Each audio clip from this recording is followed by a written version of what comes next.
El hombre había perdido casi toda su sangre, pero su corazón seguía marcando un ritmo débil, preciso, imposible.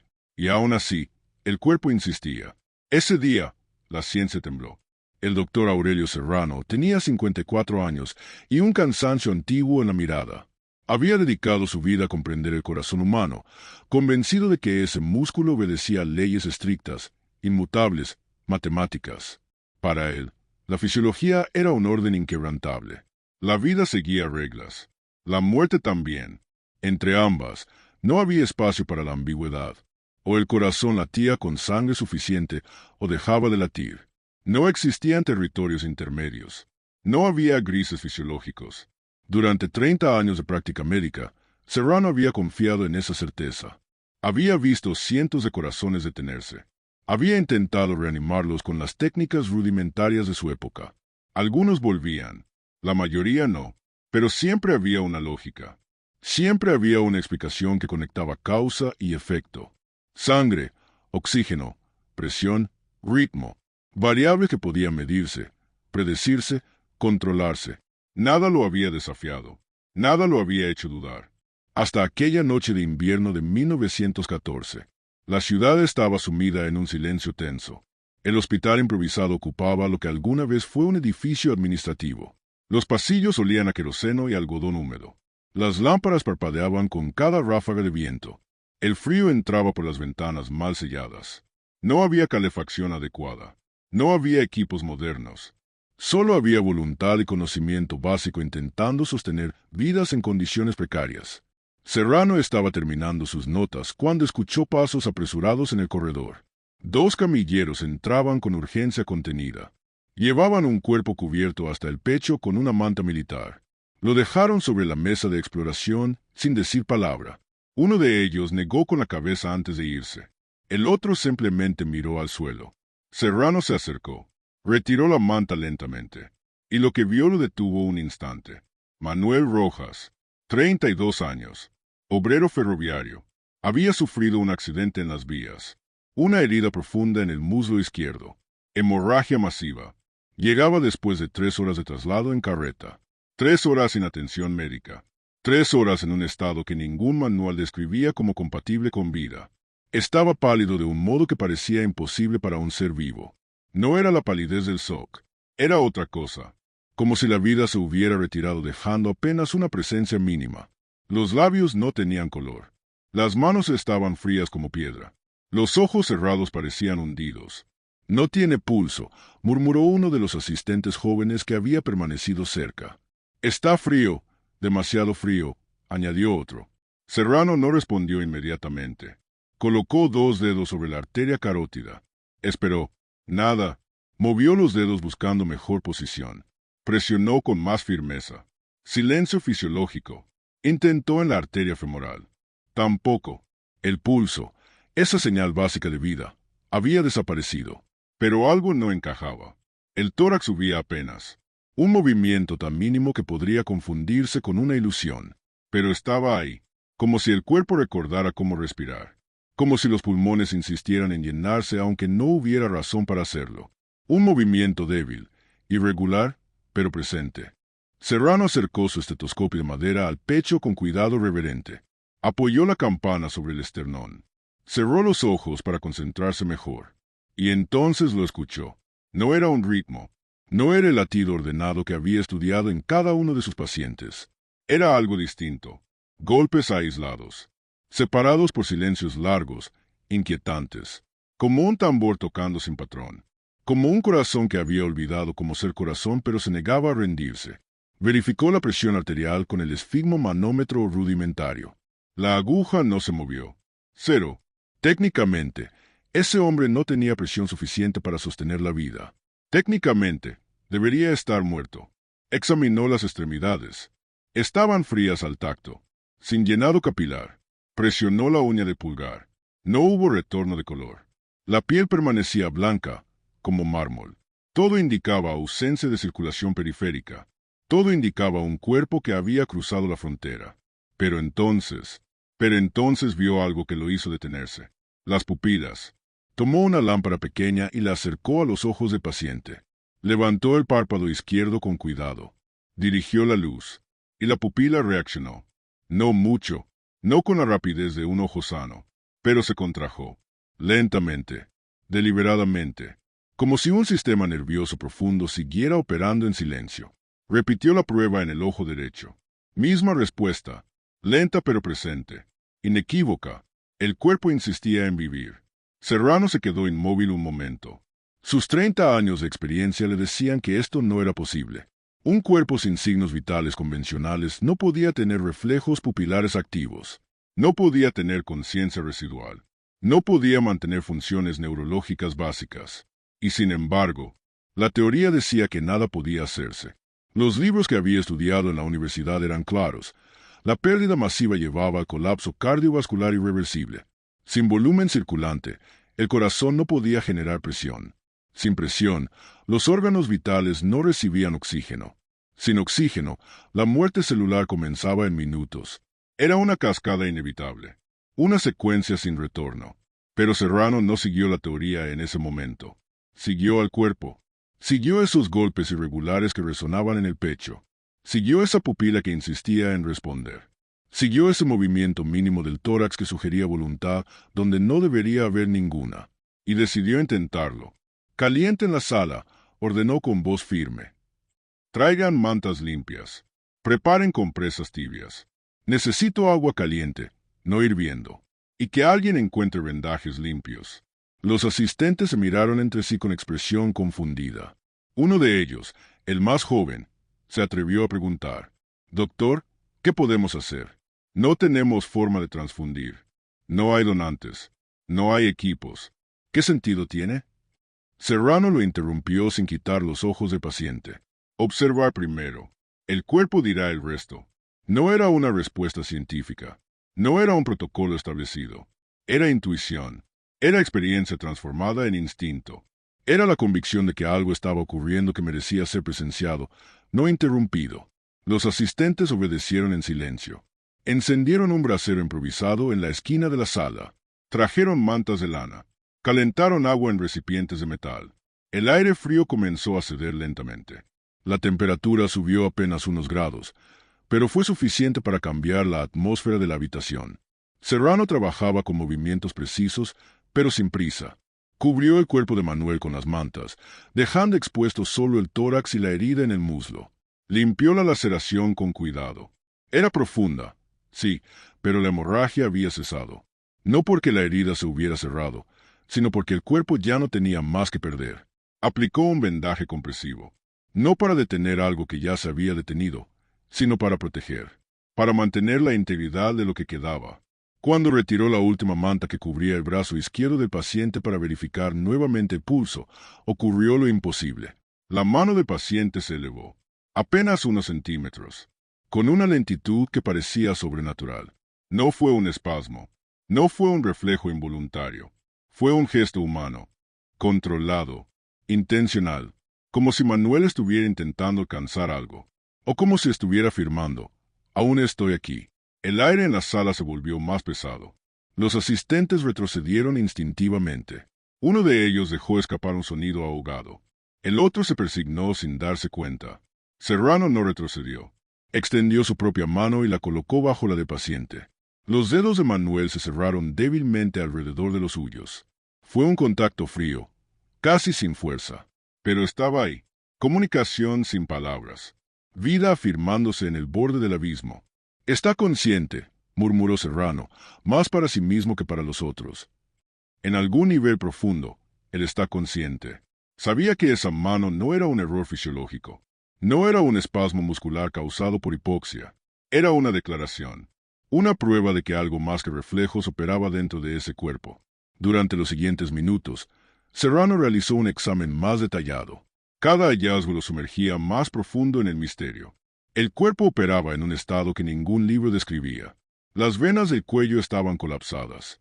La temperatura central bajaba lentamente. Y aún así, cada cierto tiempo, un golpe seco resonaba en el pecho. No era un latido en el sentido clásico. No había sístole y diástole coordinadas. Era algo más primitivo. Una contracción espasmódica. Una descarga eléctrica residual que mantenía al músculo cardíaco intentando.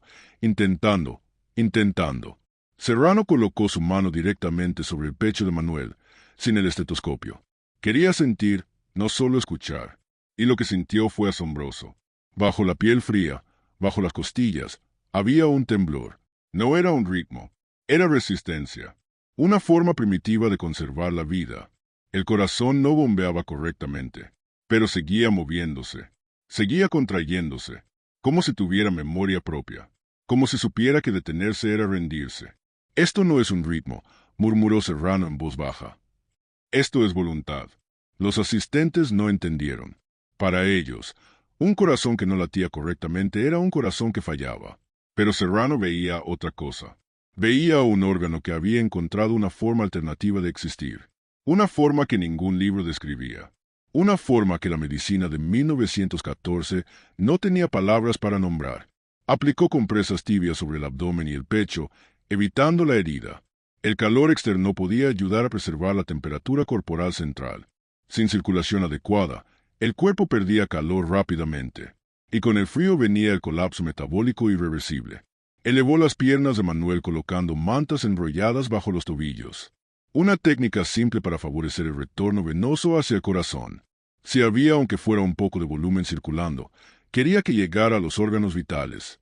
Sostuvo la respiración del paciente en intervalos regulares. No tenía equipos de ventilación mecánica. Solo tenía sus manos y su conocimiento.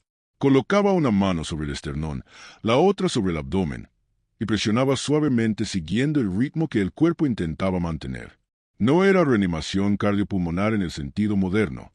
Era asistencia. Era colaboración. Y entonces, lentamente, algo comenzó a cambiar. Los silencios entre los golpes del corazón comenzaron a acortarse. Al principio, Serrano pensó que era su imaginación, que su deseo de ver mejoría lo estaba engañando. Pero colocó nuevamente el estetoscopio y confirmó. El intervalo entre contracciones se estaba reduciendo. De 15 segundos a 12. De 12 a 10. De 10 a 8. El cuerpo respondía. Verificó nuevamente las pupilas. Reaccionaban con más claridad ahora. No solo se contraían y se dilataban con un patrón más cercano a lo normal. Como si el cerebro estuviera recibiendo, gota a gota, el oxígeno mínimo necesario para mantener funciones básicas. Tocó la piel del cuello. Seguía fría, pero había un cambio sutil. Una diferencia de temperatura que solo manos experimentadas podían detectar. El cuerpo estaba redistribuyendo lo poco que tenía. Estaba priorizando. Cerebro y corazón primero. Extremidades después. Una tri interna que ocurría sin supervisión consciente. La respiración se volvió ligeramente más perceptible. Serrano podía ver el movimiento del tórax sin necesidad de concentrarse tanto. Subía, bajaba, subía, bajaba, todavía superficial, todavía insuficiente, pero más presente, más firme. Después de 40 minutos de observación meticulosa y manejo cuidadoso, el imposible comenzó a tomar forma ante sus ojos. No era recuperación en el sentido tradicional. No había ganancia súbita de signos vitales, pero había estabilización. Había un nuevo equilibrio, como ver a la naturaleza reconstruirse desde adentro, como presenciar al cuerpo encontrando una forma de existir con recursos mínimos. Serrano sintió algo que no había sentido en años. No era orgullo, no era satisfacción profesional, era asombro, era humildad profunda ante un misterio que su ciencia apenas podía rozar. Una hora después del ingreso, Manuel abrió los ojos, lentamente, sin fuerza, pero consciente. Completamente consciente. Sus ojos buscaban algo que Serrano no pudo comprender al principio. Movían lentamente de un lado a otro, como si estuviera intentando recordar dónde estaba, como si regresara de un lugar demasiado profundo, demasiado oscuro para describirlo con palabras. Serrano se inclinó hacia él. Manuel, ¿me escuchas? Estás en el hospital. ¿Estás seguro? Los ojos se detuvieron. Enfocaron. Hubo reconocimiento. Manuel intentó hablar, pero solo salió un susurro ronco, inaudible. Serrano colocó una mano sobre su hombro. No hables, no te muevas, solo respira. Tu cuerpo está trabajando muy duro. Déjalo trabajar. Manuel cerró los ojos un momento. Cuando los abrió nuevamente, había lágrimas. No de dolor, sino de algo más profundo, de alivio, de confusión, de gratitud hacia algo que él mismo no comprendía. Y entonces, la vida respondió. Serrano verificó nuevamente los signos vitales. El corazón marcaba ahora un ritmo débil pero continuo. Ya no eran golpes aislados.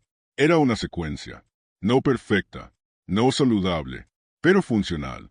Suficiente. La presión arterial seguía siendo baja, casi indetectable, pero había subido. El esfigmomanómetro mostró una lectura mínima, 60/40. Técnicamente, insuficiente para sostener vida prolongada. Pero era más que cero. Era más que nada. La respiración se ajustaba sola ahora. Manuel inhalaba y exhalaba sin asistencia. El patrón era superficial, sí, pero constante. Los pulmones aceptaban aire. Los alvéolos, con lo poco que circulaba, intercambiaban oxígeno. El color comenzó a volver. No mucho, apenas un tinte rosado en los labios. Una sombra de vida en las mejillas. Las manos seguían frías, pero los dedos ya no estaban completamente blancos. Había circulación, microscópica quizá, pero presente. El cuerpo había resistido lo que ninguna fisiología conocida podía explicar. Había encontrado un estado intermedio entre vida y muerte. Un territorio que los libros de medicina no mapeaban porque no creían que existiera. Pero existía. Y Serrano lo estaba presenciando. Ese día, la ciencia tembló. Serrano continuó la observación durante las siguientes horas. La mejoría era lenta pero constante. Cada medición mostraba pequeños avances. El pulso se volvía más palpable. La temperatura subía décima a décima. La respiración ganaba profundidad. El cuerpo operaba ahora bajo reglas propias. Había encontrado un equilibrio precario pero sostenible. Una forma de funcionar con recursos mínimos que ningún manual describía. Como si cada célula hubiera recibido instrucciones silenciosas de priorizar la supervivencia sobre todo lo demás. Esa noche, mientras Manuel dormía con respiración trabajosa pero estable, Serrano se sentó en el escritorio improvisado de su consultorio. No encendió la lámpara. Solo se quedó en la penumbra mirando por la ventana hacia la calle vacía. La nieve comenzaba a caer lentamente. Entendió algo que ningún libro le había enseñado. Que la vida no es un sistema perfecto que funciona o colapsa. No es una máquina con interruptor de encendido y apagado. Es una negociación silenciosa. Una conversación continua entre lo posible y lo imposible. Entre lo que debe ser y lo que insiste en ser de todas formas. Es una inteligencia que se manifiesta cuando todo parece perdido. Una inteligencia sin cerebro que piensa. Sin voluntad consciente que decide. Pero que elige. Que prioriza. Que lucha. Esa noche, Serrano dejó de creer que la medicina curaba. Comprendió que la medicina asistía. Que el cuerpo hacía el trabajo real. Que el médico solo creaba condiciones. Que la vida tenía sus propios recursos, profundos y antiguos, anteriores a cualquier ciencia. Manuel Rojas se recuperó lentamente durante las semanas siguientes. Muy lentamente. Su cuerpo tuvo que regenerar desde casi nada. Tuvo que reconstruir fuerzas célula a célula. Tuvo que reaprender a confiar en que había suficiente oxígeno, suficiente presión, suficiente vida. Nunca supo cuán cerca estuvo de apagarse.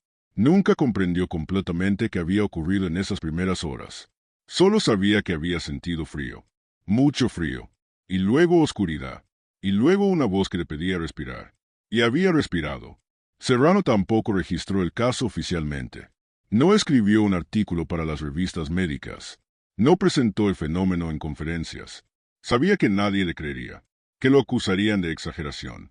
Que dirían que el paciente no había estado tan grave como lo afirmaba. Solo escribió en su cuaderno personal, en una entrada fechada el 17 de enero de 1914. Hay cuerpos que no quieren morir.